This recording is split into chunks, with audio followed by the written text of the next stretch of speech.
Hi all, welcome to Blasters arena. Kerala Blasters ഇത്തവണത്തെ ISL മത്സരങ്ങൾ ഏത് ഹോം സ്റ്റേഡിയത്തിലായിരിക്കും കളിക്കുക എന്നുള്ളതുമായി ബന്ധപ്പെട്ടുകൊണ്ട് ഒരുപാട് റൂമറുകൾ പുറത്തേക്ക് വന്നിരുന്നു. കോഴിക്കോട്ടെ EMS സ്റ്റേഡിയത്തിൽ കളിക്കാനായിരുന്നു ബ്ലാസ്റ്റേഴ്സ് തീരുമാനിച്ചിരുന്നത്. എന്നാൽ ഇന്നലത്തോടുകൂടി അതിൽ സംശയങ്ങൾ ജനിച്ചു, മാറ്റങ്ങൾ വന്നു തുടങ്ങി.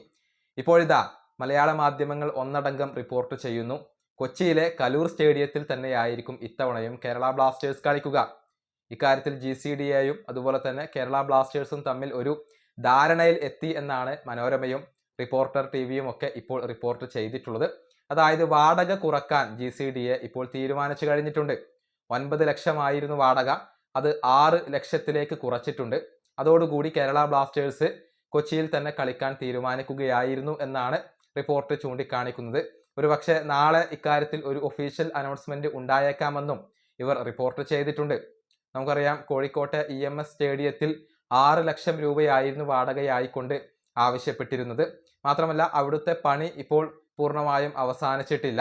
അതായത് കളിക്കാനുള്ള ഒരു കണ്ടീഷനിലേക്ക് സ്റ്റേഡിയം ഇപ്പോഴും എത്തിയിട്ടില്ല. ഇതോടുകൂടിയാണ് കേരള ബ്ലാസ്റ്റേഴ്സ് മാറി ചിന്തിച്ചത്. ഏതായാലും കൊച്ചിയിലെ സ്റ്റേഡിയത്തിൽ തന്നെയായിരിക്കും ബ്ലാസ്റ്റേഴ്സ് ഇത്തവണത്തെ ISL മത്സരങ്ങൾ കളിക്കുക എന്നാണ് എല്ലാവരും കണ്ടെത്തിയിട്ടുള്ളത്. ഈ വീഡിയോ അവസാനിപ്പിക്കുന്നു. അടുത്ത വീഡിയോയിൽ വീണ്ടും കാണാം.